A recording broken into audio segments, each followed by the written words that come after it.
국민 라디오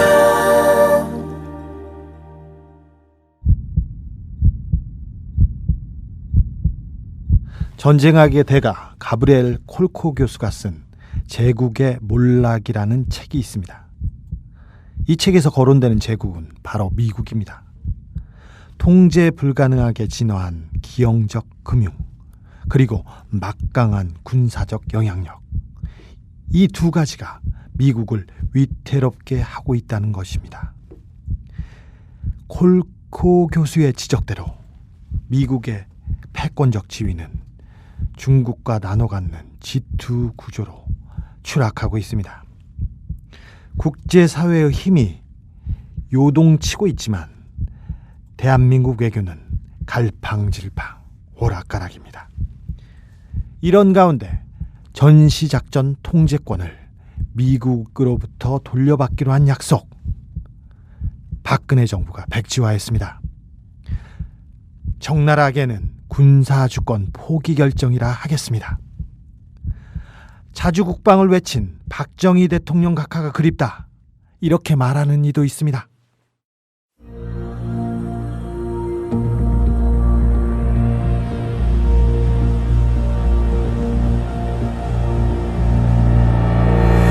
주진우의 현대사 시즌2 제6회 박정희의 자주국방, 박근혜의 외주국방.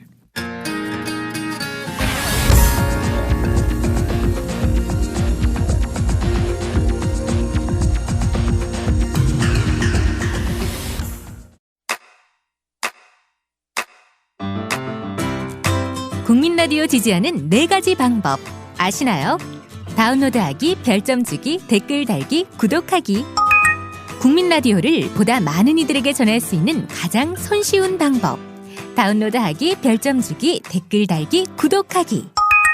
잊지 마세요. 다운로드하기, 별점 주기, 댓글 달기, 구독하기.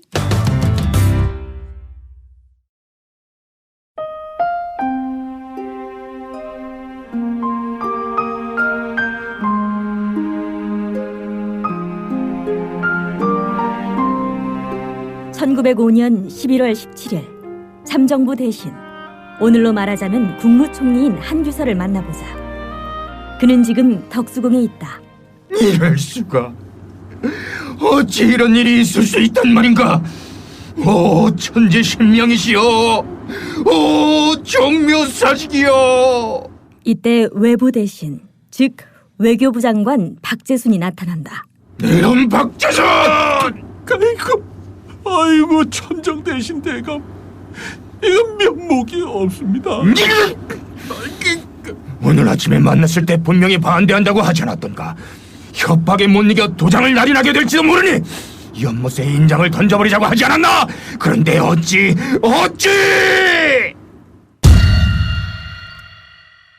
을사늑약, 즉 대한제국의 외교권이 일본에게 넘어간 불의한 협약이 있던 날의 표정이다. 그로부터 5년 뒤 대한제국은 일본에게 강제 점령된다. 그게 바로 경술국치다. 나라를 잃었는데 선비 중에 목숨을 끊는 자가 없다면 이 얼마나 부끄러운 일인가 하며 스스로 생을 마감한 사람이 있었다. 바로 매천 황현이다. 황현이 기록한 바에 따르면 박재수는 이토 히로부미로부터 뇌물을 받은 것으로 알려졌다. 한편 이토 히로부미로부터 뇌물을 받은 또 다른 사람이 있습니다. 바로 군부 대신, 오늘날로 말하면 국방부 장관 이근택입니다. 이근택과 한규설은 사돈관계였습니다. 한규설의 딸이 이근택 아들에게 시집갔던 것입니다. 그때 여종 한 명이 한규설의 딸과 함께 이근택 집안에 들어갑니다. 을사늑약이 체결되던 그 시기였습니다. 아이고, 큰일 날 뻔했네. 나으리, 무슨 화를 만나셨습니까? 이 일본과의 조약을 반발하면서 저작거리 폭도들이 날 죽인다고 수선을 떠니까 그런 게지. 하마터면 죽을 뻔했구만. 문 잘 잠그게. 그리고 오늘 밤은 뒷방에서 자야겠어. 자객이 쳐들어올 수도 있으니 말했어. 예, 나으리. 이부자리 챙기겠습니다. 이야기 다 들었다. 이런 짐승만도 못한 놈! 지금 어느 안전이라고? 너 지금 혹시 나 들으라고 하는 게냐? 이런 요망한 년! 그래! 너 같은 매국노에게 한 소리다! 아니 뭐야? 아니 너 지금 그 손에 든 게 뭐냐? 시칼이다, 이근태. 너는 대신의 주위로 나라로부터 입은 은혜가 얼마나 되는지 아느냐? 나라가 위태로운데 죽지 못하고 도리어 내가 다행히 죽음을 면하였다니. 너는 참으로 개 돼지만도 못하구나. 나는 비록 천한 사람이지만 어찌 개 돼지의 종노릇을 하겠느냐? 나는 힘이 약해 너를 10,000번 죽이지 못하는 것이 한이로다. 차라리 옛 주인에게 돌아가겠다.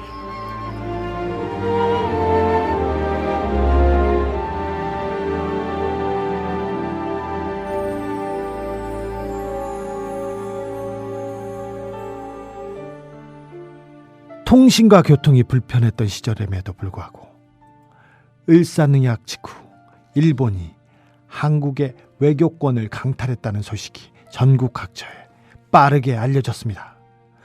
국민들의 분노가 들끓었습니다. 매천야록 역주편을 또 읽어보겠습니다. 이때부터 온 도성안은 기가 땅에 떨어졌고 방방곡곡에서는 수백 수천 명이 무리를 지어 나라가 망했으니 우리들이 어떻게 살아간단 말인가 하고 부르짖었다. 미친 듯 취하여 비통에 부르짖고 몸둘 곳이 없는 듯 움츠러들었으며 밥 짓는 연기가 오르지 않아 그 정경의 참담함은 바로 전쟁을 치른 듯하였다.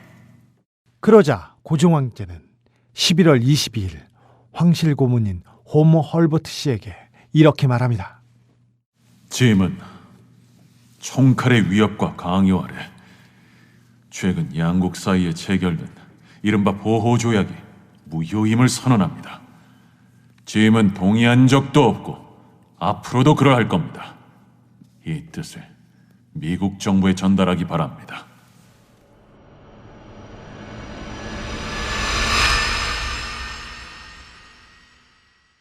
그러나 고종의 이 말은 전혀 힘을 얻지 못했다.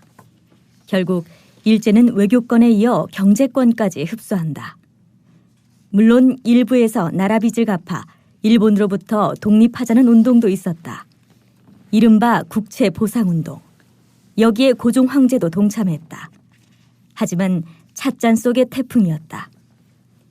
일본은 가속 페달을 밟으며 한반도 불법 부당 점령의 야욕을 거침없이 펼쳐갔다.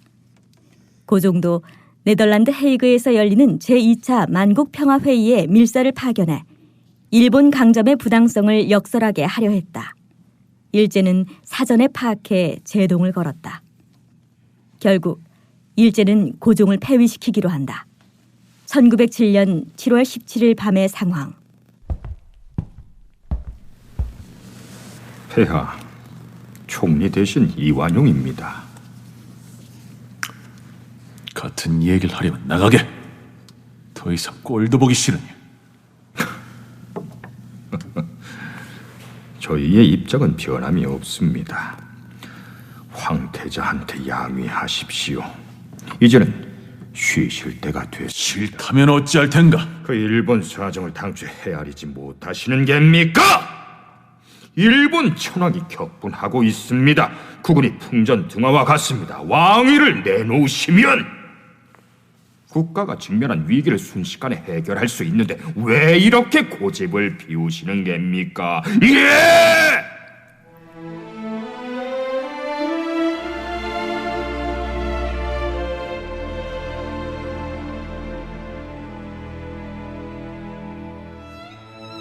궁중에서 이완용을 비롯한 대신들이 고종에게 양위를 강요하는 그 시간에 일진회는 양위를 요구하는 촛불 시위를 벌였다. 배후에 일본이 있었다는 점은 더 이상 새롭지 않았다. 고종을 폐위시키고 순종을 세우겠다는 저희가 뭐겠나. 일제 강점의 마지막 걸림돌을 제거하겠다는 것이다. 결국 새벽에 촛불 시위대는 흩어졌다. 고종이 양위하겠다며 굴복했기 때문이다.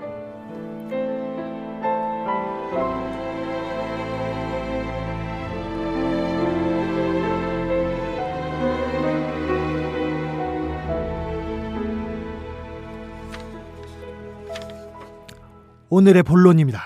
바로 군사주권에 관한 것입니다. 1907년 8월 1일 고종을 몰아낸 일본은 대한제국 군대 해산령을 내립니다. 해산령을 내린 주체는 일제에 의해 황제가 된 순종이었습니다.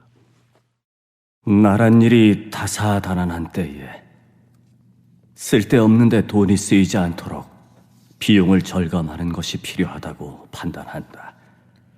그렇게 해서 생긴 돈으로 삶의 질을 윤택하게 하는 것이다. 다시 말해, 우리 군대는 용병이 대신 그 국방을 맡아도 충분하다고 본다.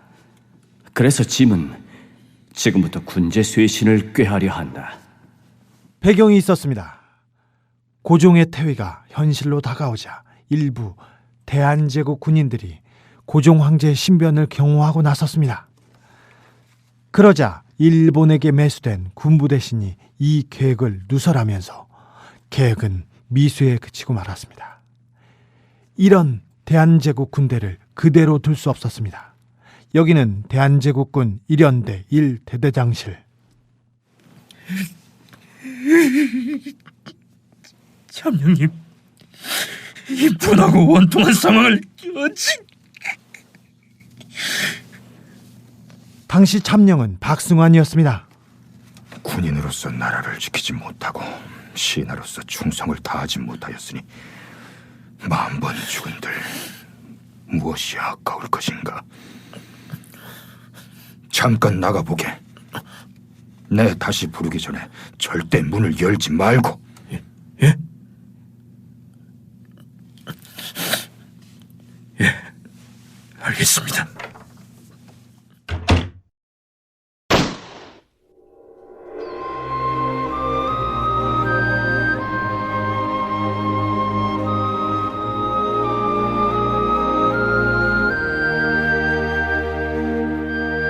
박승환의 자결 소식을 전해들은 대한제국 군인들. 대대장님이 돌아가셨다! 우리가 이대로 돈 몇 푼 챙기고 해산하고 말 일인가? 대한제국군의 결기를 보여주지 못한다면 우리는 죽어서도 호압지존이라는 오명을 벗지 못할 거야! 무기고를 부수고 무장한 다음 남대문 근처 일본군 병영으로 갔어. 어서!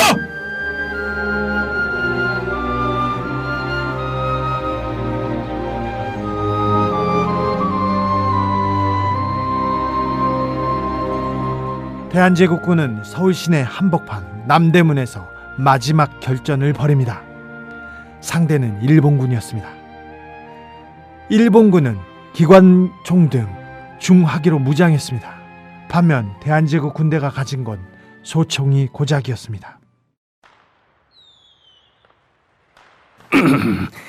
매섭군, 매서워. 우리 일본군 중대장마저 죽게 했으니 그러나 대한제국군의 괴멸은 시간 문제야. 하이, 그렇습니다. 현재 대한제국군 소리가 산발적일 뿐입니다. 남대문 위에서 기관포로 괴멸하고 지원병을 보내세. 대한제국군 병영을 점령하라고. 하이! 1907년 8월 1일자로 군사주권은 일제에 강탈당합니다.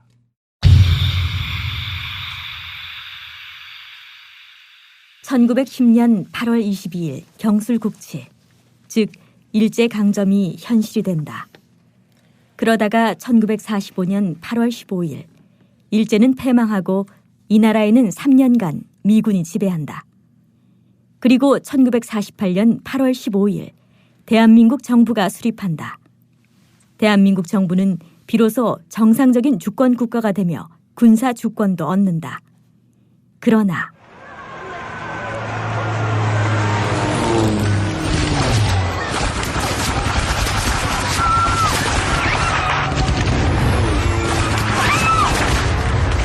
한반도에서 전쟁이 발발한다.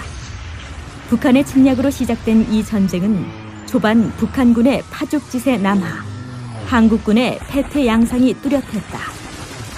1950년 7월 14일로 가보자. 당시는 충남 중부 지역에서 일진일퇴의 공방이 벌어진 때였다. 이승만이 더글라스 메가더 유엔군 사령관에게 편지를 보낸다. 각하 현재의 적대 행위가 계속되는 동안 한국 육해 공군에 대한 작전 지휘권을 유엔군 사령관에게 위임합니다. 이에 메가더는 수락하지요. 이로써 한국 육군은 미 8군 사령관, 해군은 미 극동 해군 사령관, 공군은 미 극동 공군 사령관의 작전 통제를 받으며 전쟁을 수행하게 된다. 그리고 정전된 다음인 1954년 한미 상호 방위 조약과 그 후 개정된 한미 합의 의사록에서 작전 통제권이라는 용어로 대체돼 계속 유엔군 사령관이 행사하게 된다. 어쨌든 1950년 7월 14일 이후로 우리는 여태 군사 주권을 회복하지 못하고 있다.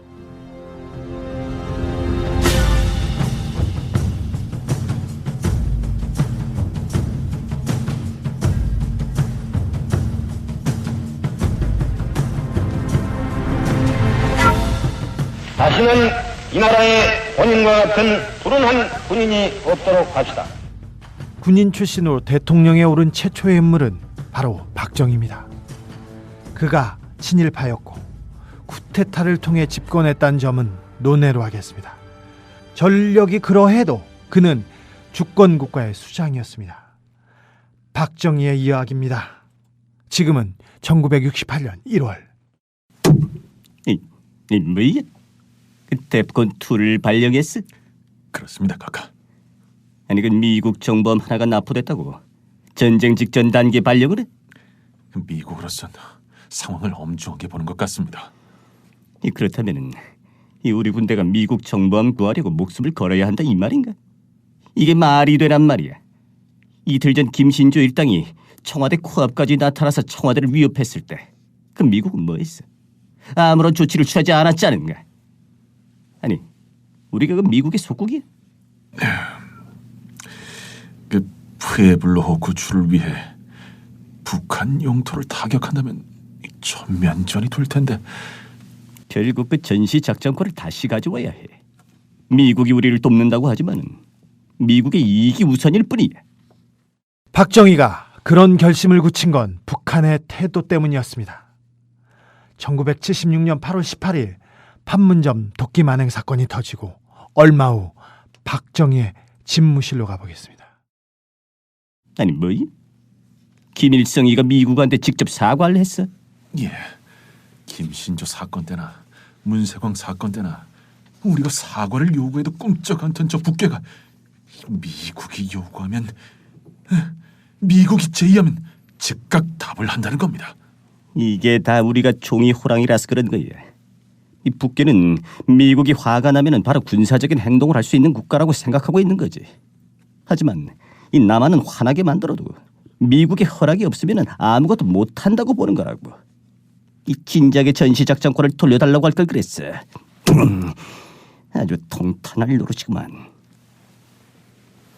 1984년 아웅산 참사 때도, 1996년 동해 잠수함 침투 사건 때도 침묵하거나 또는 엉뚱하게도 미국에게 사과했던 북한이었습니다.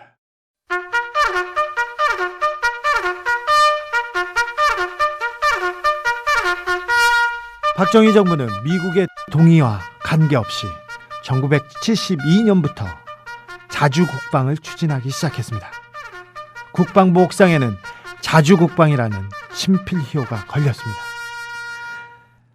박정희의 이런 결기만은 그를 친일파로 혹은 독재자로 규정하는 진보 인사들에게조차도 지지를 받고 있었습니다. 한편 이 무렵 서정모 작사, 라화랑 작곡의 멸공의 횃불이라는 노래가 발표됩니다. 잠깐 들어보시겠습니다.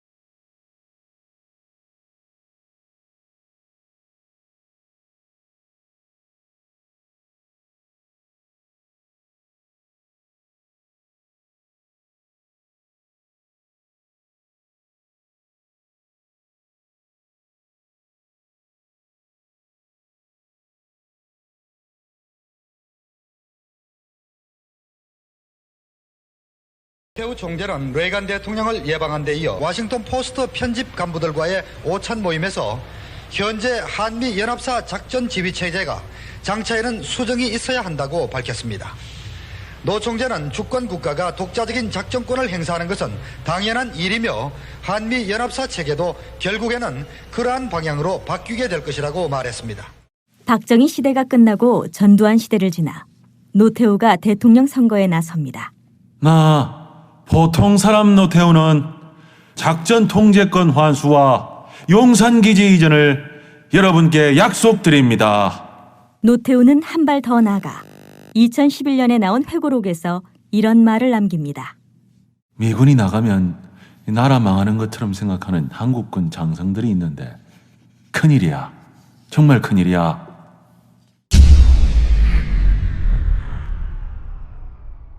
그 한국군 장성들을 향해 대통령 노무현은 이렇게 호통쳤습니다. 2006년 12월 21일 일입니다. 내 나라는 내가 지킨다라고 하는 의지와 자신감을 가지고 있어야 국방이 되는 것이지, 미국한테 매달려가지고 바지가랑이 매달려가지고 미국 엉덩이 뒤에서 숨어가지고 형님 백만 믿겠다, 이게 자주국가의 국민들의 안보의식일 수가 있겠습니까? 경제도 잘하고 문화도 잘하고 영화도 잘하고 한국 사람들이 외국 나가보니까 못하는 게 없는데, 전화기도 잘 만들고 차도 잘 만들고 배도 잘 만들고 못하는 게 없는데 왜 작전 통제권만 왜 못한다는 얘기입니까? 그래서 작동권 회수하면 안 된다고 줄줄이 모여가가지고 성명 내고, 자기들의 직무유기 아닙니까? 부끄러운 줄을 알아야지. 부끄러운 줄을 알아야지. 노무현 대통령의 이 같은 강도 높은 질타에 대해 전 국방부 장관, 전 합참의장 등 70여 명의 예비역 장성들이 일종의 집단 행동을 벌입니다. 여기에 동참한 한 사람, 김상태 전 공군 참모총장을 주목합니다.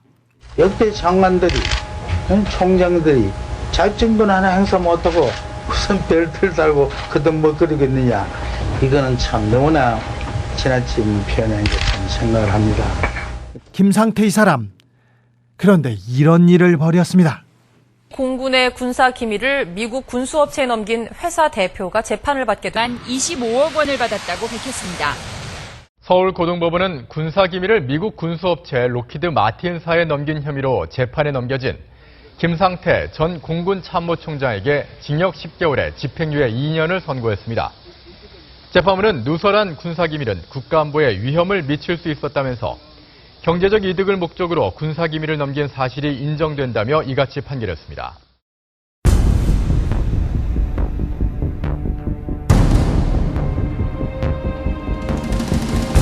박근혜 대통령은 대선 당시 전시 작전권 환수를 차질 없이 추진하겠다는 공약을 발표합니다. 북한의 도발을 억제하기 위해 한미 동맹을 포함한 포괄적 방위 역량을 강화해 나가고 2015년 전시 작전권 전환을 차질 없이 준비하겠습니다. 한 달 뒤 내놓은 대선 공약집에서도 이를 거듭 확인했습니다. 그러나 전작권 환수가 사실상 무기한 연기되면서 공약 파기 논란이 일고 있습니다. 청와대는 국가 안위가 더 중요하다는 입장을 내놓으며 진화에 나섰습니다.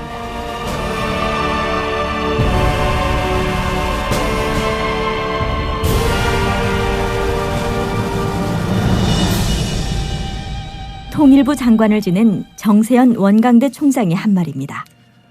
박정희 대통령에게 이 자주 국방은 멋진 수사가 아니라 피 맺힌 절규였다고 봅니다.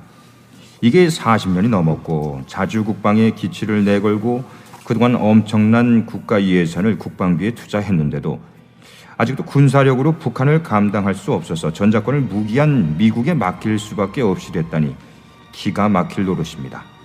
자주 국방을 피 맺히게 외쳤던 아버지의 딸이 이 40년 후 나라의 대통령이 되어서 의존 국방의 시대를 열어놓은 셈입니다.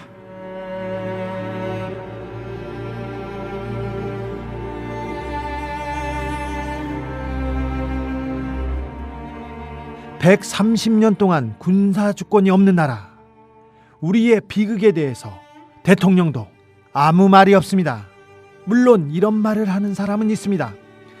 천안함을 북한이 격추하고 갔는데 증거 하나 못 찾는 나라, 그 지휘관에게 훈장을 주는 나라, 전방에서 아군에게 총기를 난사하는 나라, 후임을 폭행하는 나라, 후임을 성추행하는 나라, 그래도 구속시키지 않는 나라, 교전 중에 포가 나가지 않아 도망가는 나라, 이런 나라에게 전시 작전권을 주면 큰일이 날 수 있다는 외주국방을 외치는 딸 박근혜, 자주국방을 외쳤던 아버지 박정희는 지하에서 뭐라고 할까요? 주진우의 현대사, 박정희의 자주국방, 박근혜의 외주국방이었습니다.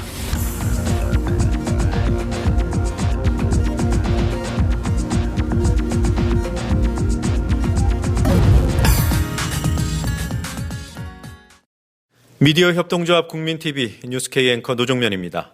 정치 권력, 재벌, 특정 지배주주로부터 오염되지 않는 언론, 국민TV가 그 실험을 해나가고 있습니다. 이런 언론이 지속 가능하다면 다른 여러 언론도 따라올 것입니다.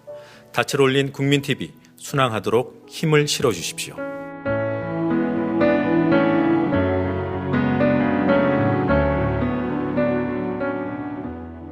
월 11,000원의 조합비 납입. 조합원 여러분의 많은 동참을 바랍니다. 자동납부는 미디어 협동조합 홈페이지 국민.tv 또는 서울전화 3144-0933, 서울전화 3144-7737로 신청하실 수 있습니다. 여러분에게 언론 혁명으로, 그래서 자부심으로 보답하겠습니다.